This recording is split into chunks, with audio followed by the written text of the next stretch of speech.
Hi, everybody. It's Mr. Wahlberg. We're in our final episode of the second part of the second period, or the seventh period, the American century. Today, we're going to talk about how World War II was fought on the home front and how the war ultimately came to its end. I feel like I say this every time.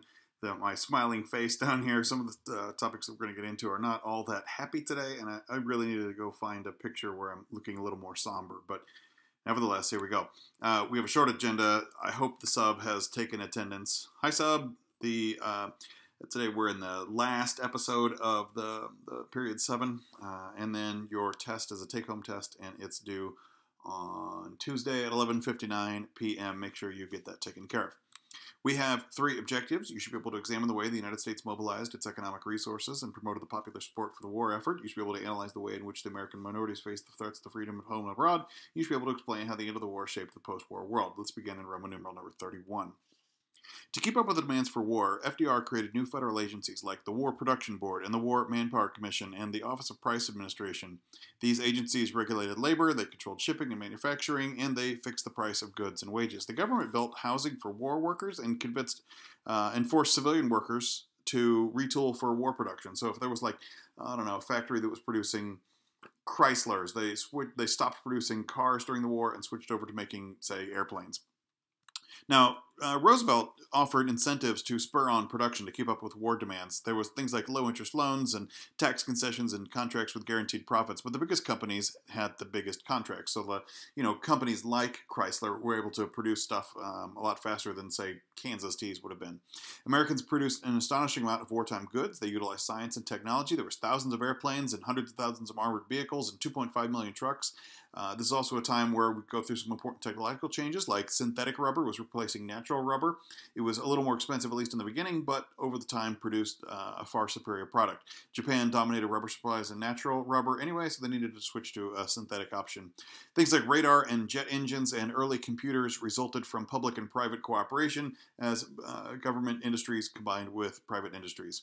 Towns with defense industries saw 2 or 3 times the population growth. The West Coast emerged as a focus of military industrial production, and the South was focused on raw materials. Unsurprisingly, the South did not profit very much from wartime production other than what it took for producing its raw materials, kind of like it always did, and it remained poor when the war ended. In contrast to the Depression, World War II was a pretty good era for working people. It seemed like a happy change from all of the years of the Great Depression. Defense industries were booming. Unemployment fell to 1.2% in 1944. Amazingly, 10 years earlier, it was almost 1 in 4 Americans. Now it was 1.2 Americans, so less than 2 in 100. Farm prosperity seemed to be coinciding with good weather. There was no drought or dust storms like in the 1930s, and crop production rose by at least 50%, and farm incomes tripled. After all those years of having a hard time in farm production, suddenly the 1940s come around and everything's coming up sunshine. Over 6 million women were entering the workforce at the time, and a third of the jobs were in defense spending. Farmers and workers at home felt like they were contributing to the war effort. My grandpa would tell a story. He was a dairy farmer in Kansas City, Kansas, and he wasn't drafted. He would have been the age to go, but they needed him on the farm because farm production was seen as contributing to the war effort even more than carrying a gun. Organized labor entered a 3-sided arrangement with the government and business that allowed union membership to soar to unprecedented levels, and unions firmly established themselves in many sectors of the economy during World War II. Roosevelt insisted that people of all nations of the world shared Americans' entitlement to our 4 freedoms. He identified 4 freedoms that were universals. He would say that the freedom of speech and freedom of expression, the freedom to worship God in his own way, and the freedom of want. Now, here he distinguishes like freedom of and freedom from, freedom of speech, freedom of religion, freedom from fear, and freedom from want. It was really interesting. I've always loved this picture up here of Grandma putting down the Thanksgiving turkey. And you probably never, being your age, you just haven't paid attention to how big a Thanksgiving turkey is. That is an enormous turkey. That's like a 5-year-old boy they're trying to put on the table there. That's a crazy turkey. Freedom and patriotism were closely linked, and the talk of freedom dominated wartime America. It's just what people talked about when they talked about what it meant to be American. They talked about their freedom. Kind of like today. The Office of War Information Board was created in 1942, and its goal was to affect public opinion in favor of the war. I love this term, the War Information Board, or the Office of War Information. It's kind of a propaganda piece. Now, we say propaganda, and we immediately think it means bad, and that's I don't know. Here, I think the idea was to try to use it for as much good as possible. The office was staffed by liberal Democrats who carefully characterized the World War II story as the People's War of Freedom rather than a payback to the Japanese for Pearl Harbor. They were very careful that this wasn't a war of retribution. This is a war of fighting for freedom, and it was about the most American thing you could do. Now, the Office of War Information believed that the war should be seen as a fight against fascism. But they wanted to avoid the nationalist fervor that happened in World War I, and figured that was a mistake and didn't need to be remade. Using a vast array of media, propaganda showed opposition. They showed opposition to the enemy and tried to urge support for America's allies. They urged greater cooperation for the war production and victory gardens. They persuaded people to save some of their material so more material could be used. For war purposes. They sold war bonds. Patriotism became the central theme of advertising. Just like anything could be go and, to try to advertise, and you could tie in patriotism to it as well. They were selling war bonds or try to promote efficiency in factories. There was just something that was American about trying to be efficient and not use waste, or reduce ugly rumors. So, try to keep information clean and simple and to maintain civilian morale. These pictures, by the way, are some videos, and I'll try to put them up onto Google Classroom. It's pretty amazing. There's propaganda. Donald Duck, when he accidentally joined the Nazi army. There's a fascinating video about this. Today, Disney actually isn't very proud of its World War II times. But we'll show it because it has interesting historical value. My favorite is Spinach for Britain. It's a Popeye cartoon. You guys are really too young for Popeye, or maybe you've seen it just kind of on a lark, but Popeye was the sailor man, and he goes and fights the Nazis. And this last one over here on the right is Nimbus Liberi. This is counter-propaganda that was put out by the... it was put out by occupied France. It was Vichy France, the southern part. It was like theoretically its own country with a puppet government of the Nazis. They were also producing counter-propaganda, where here they use American characters to go and make fun of Americans. I'll try to put these up on Google Classroom as much as I can, although it's not a terrific way to share videos that way. Where are we? Subpoint F. A growing wartime economy and a shortage of working-age men opened up doors for women for work. In 1944, women made up over a third of the civilian labor force. Millions of fathers in the armed forces meant that mothers were raising families alone, and this put a bad strain on families. Working mothers also meant that kids were left with neighbors and family, and we see really the rise of daycare. Speedy wartime marriages before shipping overseas, they weren't uncommon. They probably weren't as common as we remember them in the popular imagination, but they certainly did happen. Roman numeral number 32. World War II created a vast melting pot, especially for European immigrants and their children. A lot of people were moving out of ethnic neighborhoods and isolated into rural towns to find work in the wartime industry. You find a lot of, even today, that there are cities that are seen as like, this was the Italian neighborhood, or this was the Croatian neighborhood, or this was the German neighborhood. In World War II, some of that stuff began to be breaking up with more economic mobility. Ethnic discrimination in the 1920s became less acceptable in an area familiar with Hitler's racial ideology. So besides the economic mobility, you've also got a bit of social mobility. People were looking at the kind of garbage that Hitler was pulling and decided they didn't want to have any part of it in the United States. And so there was this feeling that Hitler's racial ideology would not be repeated in the United States. It was a real move towards, ethnic diversity, I guess.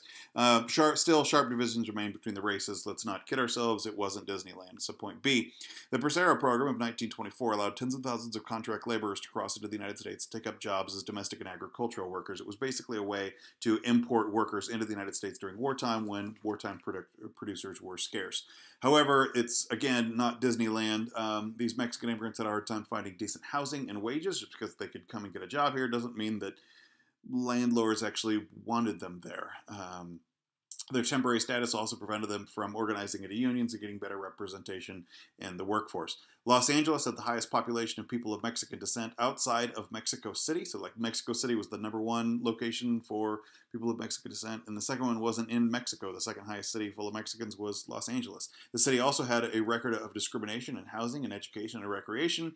For instance, swimming pools were only open to African and Mexican Americans one day a week. And then after that one day a week, this is fascinating to me. They drained the pool so they could get all of the icky, I guess, germs? I don't know what it would be, but figuring that people that were not white were, the water got dirty or something. I'm not sure what the justification is. They would drain the pool and clean the pool and refill it every week. after not white people swam in it.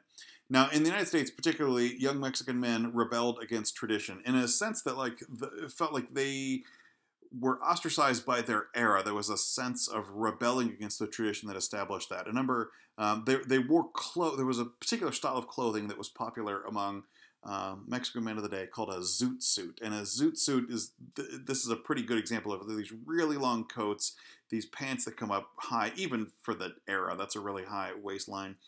They came down, these baggy pants, and then pegged down at the bottom. That's called a zoot suit, and it became very fashionable for Mexican men of the war era.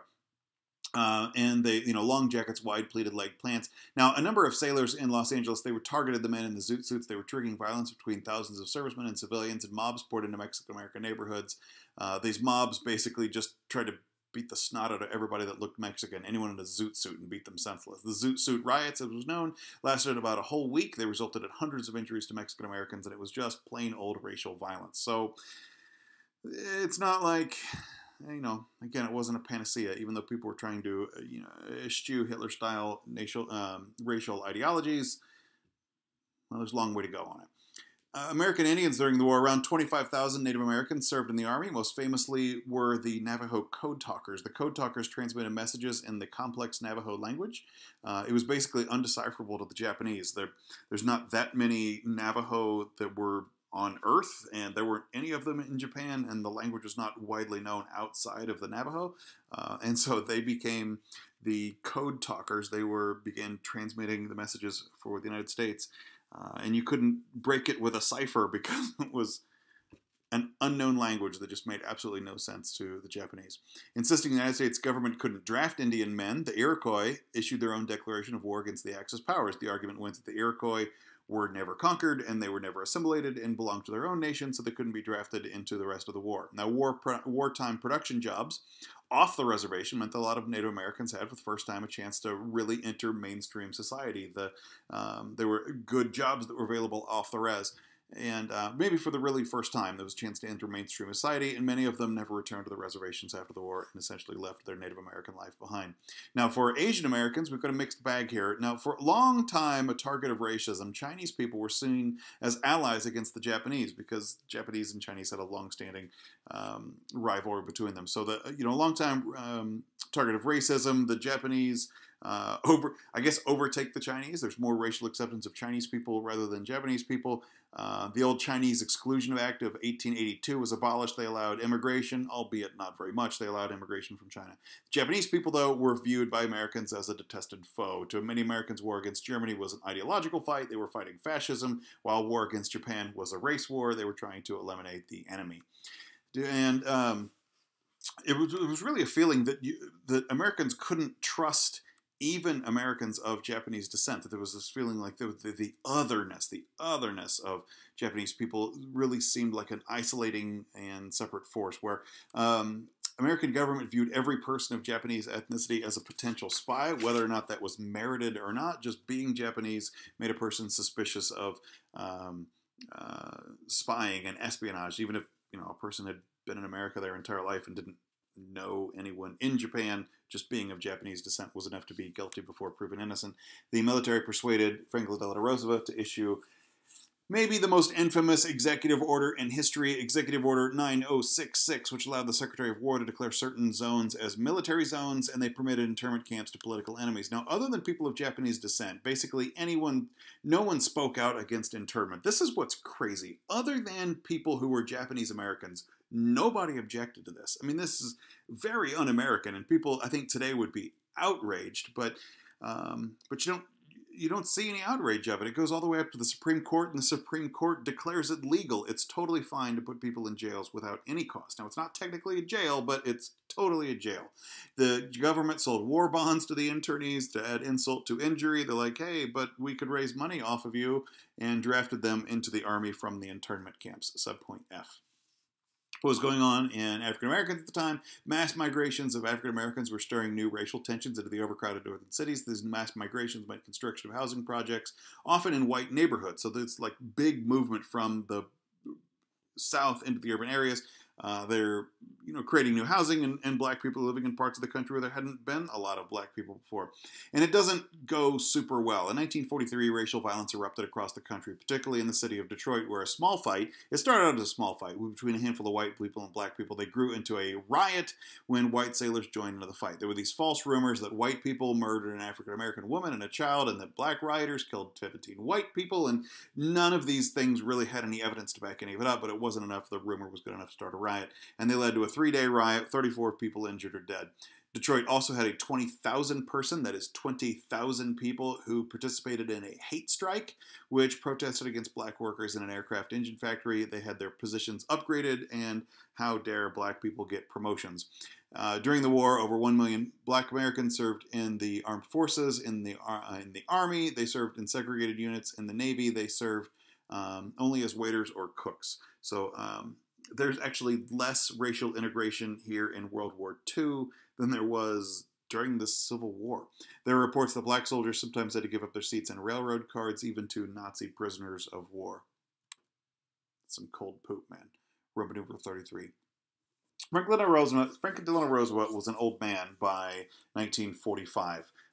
He ran for re-election in 1944 and was re-elected, but wasn't doing well. I mean, he had been long sick and was aging poorly, and he died on April 12th, 1945, just days before Mussolini was captured and Hitler committed suicide and the war in Europe ended. He didn't actually get to see the end of the war. He had a cerebral hemorrhage and died. And his vice president, Harry S. Truman, from here in Kansas City, he'd actually only been vice president for 85 days. The election was in 1944, but the inauguration was in 1945, and it was a late inauguration in March at the time, and had not been vice president for very long. These two did not have a good working relationship. They didn't know each other very well. Harry Truman was he was a Missouri machine politician who rose into the job because he was friends with boss Tom Pendergast, the Missouri political machine of the Democratic Party. Roosevelt was East Coast aristocracy, born rich, and thought he was created for the job. These two didn't have anything in common. They didn't really get along with each other. It was a political arrangement that the two were together. And then as soon as they Roosevelt dies right after his fourth inauguration, and Harry Truman has to go step in, not really knowing all that much about the war, not really knowing what Roosevelt's position was, because they didn't really talk and get along with each other. Anyway, subpoint B, but Europe was basically in hand. By the time that Truman takes over, Europe was in the bag. And the Allies put their full forces into defeating Japan. By mid-1945, the Japanese Air Force and the Navy were in ruins, but the Army still had over 2 million men, and each one of the Japanese military had vowed to fight to the death.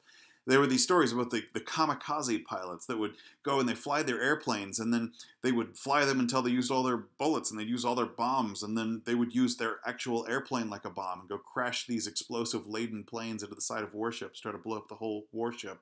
Scientists offered a new plan which they thought could end the attacks of the Japanese before it got there. The new plan was atomic power. Atoms had tremendous energy if you could split the atom, which meant the atomic energy could create a bomb stronger than ever seen on Earth.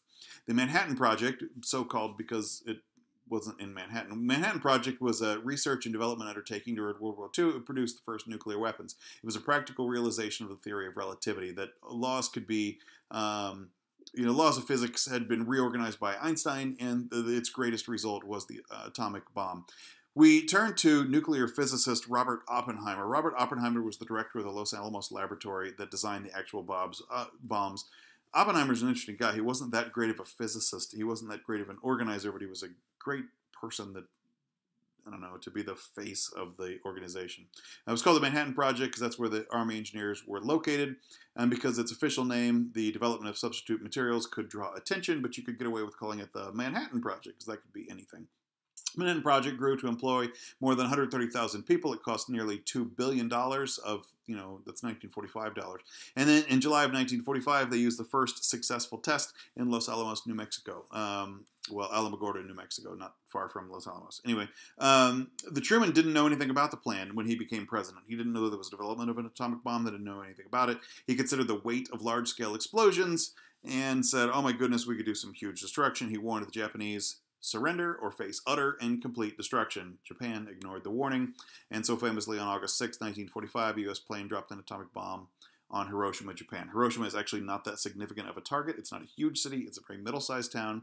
And on August 6, 1945, they flattened a 4-mile area, just flattened a 4-mile area of Hiroshima. 70,000 people instantly killed. 70,000 people were alive 1 minute and dead the next. 74,000 people were injured. Several hundred thousands would die later as a result of the nuclear fallout and the radiation poisoning and the ancillary damage of the war. 3 days later, on August 9th, 1945, the United States dropped a second bomb on the city of Nagasaki. This was a somewhat smaller bomb. It flattened a mile radius. It killed 40,000 people instantly. That was on August 9th. The next day, Emperor Hirohito surrendered. With his surrender, the arrangement came for VJ Day, victory in Japan, and the war in Japan was over. Now, because of the enormous cost in lives, the use of the atomic bomb was and remains controversial. Truman was widely criticized for using the bomb and causing so much destruction, causing civilian lives. Truman himself insisted till the day he died that it was the right move and he would do it again and again. In the long run, it saved more total U.S. and Japanese lives than if the war continued. He always insisted it was the right thing and he would continue to do it all the way. If he had it again, he'd do it again. He might have also been trying to make the Soviet Union realize the power of the United States. This is the kind of the seedy underside of the atomic bomb. Japan had vowed to fight to the last man, but they didn't. They surrendered, and they probably would have surrendered once the damage was better known after the first bomb. Some people argue that the second bomb was actually not directed towards Japan. It was dropped on Japan, but it was directed towards Stalin. The feeling was that while Stalin was our ally during World War II, he was an untrustworthy ally, and an untrustworthy ally that we might be soon fighting against. And so Truman wanted to just let Stalin know that our power was not in one bomb. We didn't use our only shot. We had at least one more. Honestly, we didn't have any more. We only had 3. We did 1 in the desert and then 2 on Japan. We didn't have any more. But we could have had some more, and we wanted Stalin to think that we had some more. Dropping atomic bombs was the logical accumulation of the World War II, the way it had been fought. Civilians were died by the millions in total war. We often think of the 20th century as this great time of science and development and human progress, and that's not untrue, but it also resulted in the most costly loss of lives ever. Even as the war raged on, a series of meetings between Allied leaders, they formulated plans for a post-war world. What would happen after World War II? How do we not repeat the mistakes of the Treaty of Versailles? They first met in Tehran, Iran in 1943. The Tehran Conference had what was known as the Big Three: Stalin, Roosevelt, and Churchill. There they formed their alliance. Now, really, the first event was in Cairo the week before, but they had Chiang Kai-shek, not Stalin. So they had the leader of, well, not yet communist China, Chiang Kai-shek, but that wasn't sustainable. Chiang Kai-shek wasn't a horse you would ride. And then so the Tehran is what we think of as the first real move of the Big Three to establish post-war plans. And then in Yalta in Crimea, which is up by Russia. The three then planned how Europe would be reorganized after the war, and that would assure collective security and try to give self-determination to the people of post-Nazi Europe. So, like, once we defeat the Nazis, what is the rest of Europe going to look like? Now, the last attempt was down by the Potsdam Conference, and you'll notice that, like, the players have changed over here. Stalin is our only person that appears in all of them, because Roosevelt had died, and so you've got Truman in the middle, and Churchill actually became fairly unpopular and lost his seat and was replaced by Clement Attlee, which is this smug-looking man right there, Clement Attlee. And the Potsdam Conference actually decided the peace treaty issues and made plans to rebuild Europe. Part of those plans to rebuild Europe and establish peace came as a successor to the League of Nations. By mid-1944, China, Russia, Britain, and the United States all met at Dumbarton Oaks near Washington, D.C., and there they discussed a successor to the League of Nations, because the League of Nations turned out to be pretty worthless. And the smaller council would be made up of 11, now it's a number of 15 people. So, well, okay, there is a council called the General Assembly that all the nations of the world join in the General Assembly. If you're a recognized country, you have a seat at the General Assembly of the United Nations.